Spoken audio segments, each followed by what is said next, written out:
Hello नमस्ते konnichiwa सबैजनामा आज पनि फेरि मैले जापानिज भाषाको यो बुक जुन चाहिँ NAT and JLPT old questions with audio video CD भनेर बनेको छ। तर यहाँ चाहिँ हामी सिर्फ निहोन्गो चाहिँ प्र्याक्टिस गर्नेछौँ है। जापानिज भाषा चाहिँ अब हामी यो बुकबाट पढ्न जानेछौँ है।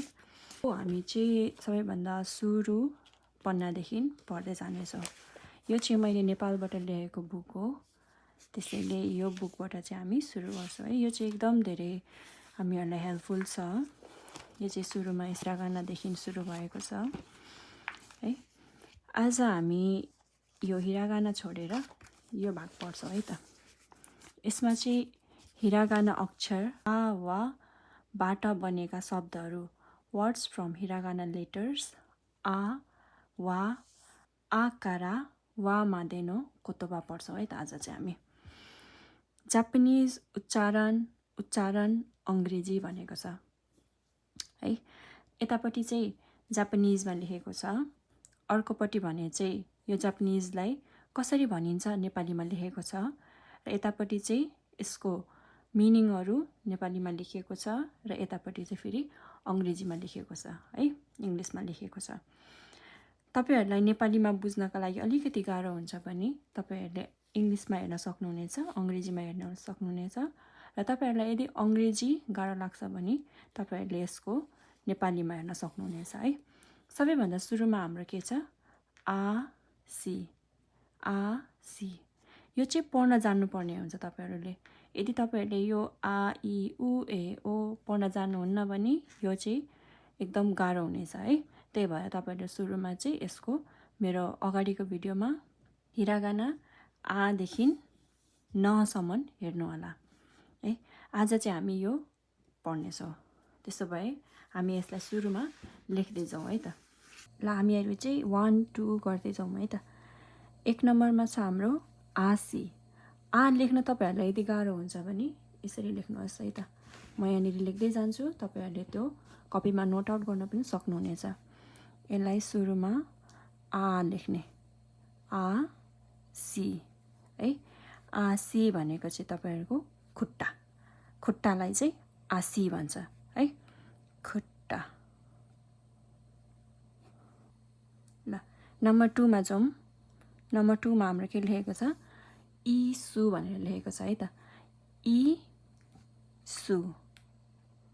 इसु भनेको चाहिँ कुर्सी है, कुर्सी, बस्ने कुर्सीलाई चाहिँ इसु भन्छ है।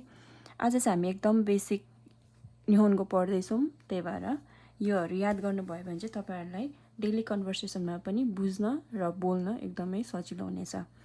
अर्को छ नम्बर 3 मा हाम्रो उ अनि मा, उमा। यो चाहिँ सजिलो हुन्छ है याद गर्नको लागि पनि। अब नेपालमा त केटीहरुको नाम पनि उमा भन्ने हुन्छ नि त है। सो उमा लेख्नुभयो भने चाहिँ यसलाई घोडा भनेर चिनिन्छ है। फेरि घोडा भन्नुभयो भने फेरि रिसाउला नि, त्यही भएर यो चाहिँ जापानिजमा मात्र उमा भनेको चाहिँ घोडा है।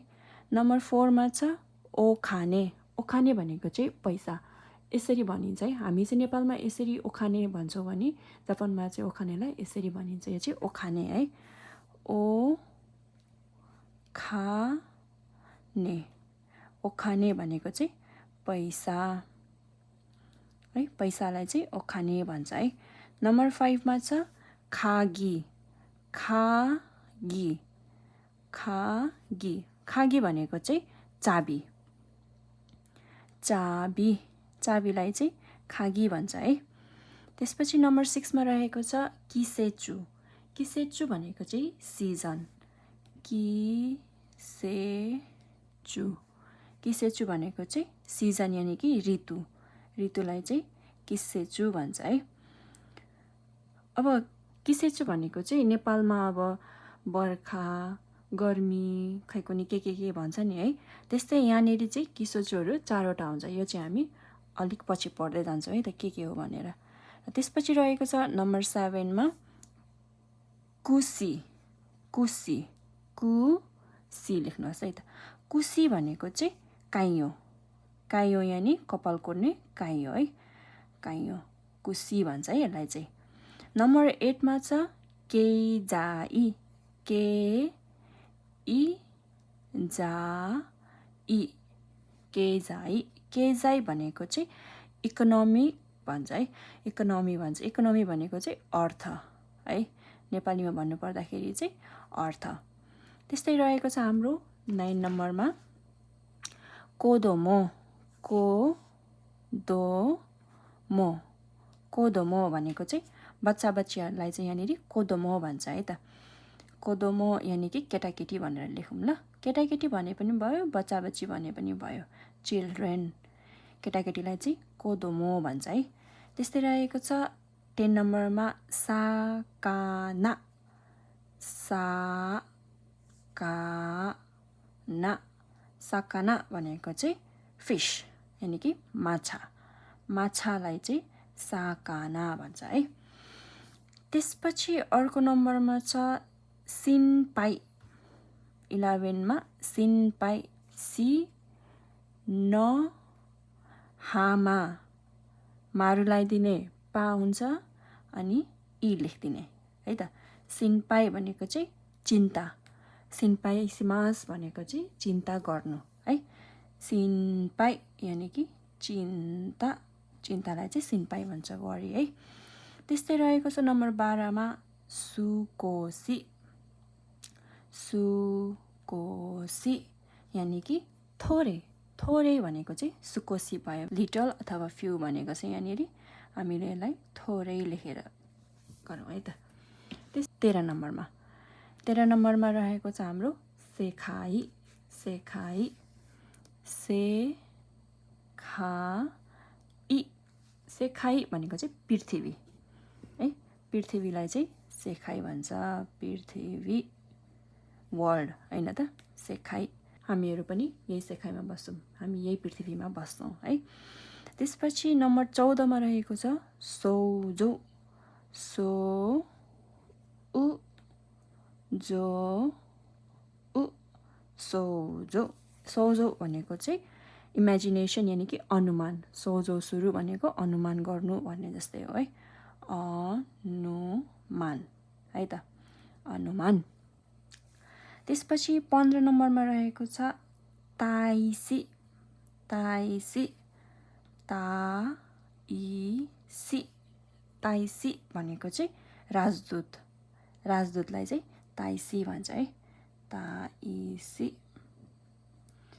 यति, यो चाहिँ अलिकति गाह्रो गाह्रो वर्डहरू रहेछ, तपाईँहरूले यति धेरै सम्झिनुपर्छ भन्ने चाहिँ छैन, बिस्तारै बिस्तारै गरेर सम्झिन सक्नुहुन्छ। यो चाहिँ अलिकति अप्पर लेभलको वर्ड मिनिङहरू रहेछ, तर पनि बिस्तारै पढ्दै जानुभयो भने सक्नुहुन्छ है त।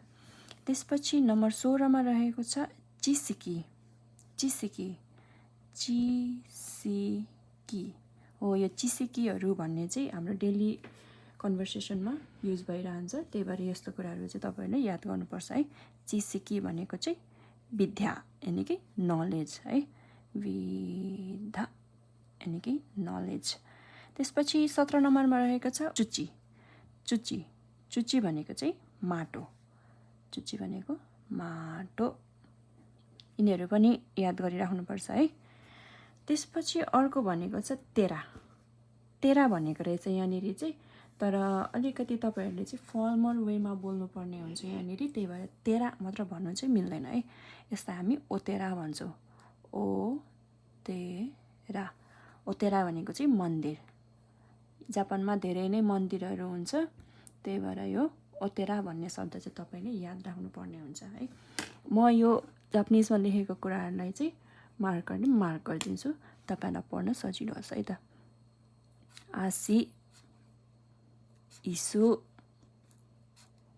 उमा, ओखाने, खागी, किसेचु, कुसी, केइजाई, कोदोमो, साकाना, सिनपाई, सुकोसी, सेखाई, सोजो, ताइसी, चिसिकी, उची, ओतेरा है। ल आजलाई यति नै। अर्कोचोटि चाहिँ अर्को भिडियोमा चाहिँ हामी अर्को पन्ना पढ्नेछौँ।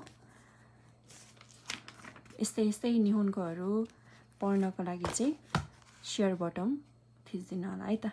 धन्यवाद। नमस्ते। Bye bye. साइनारा।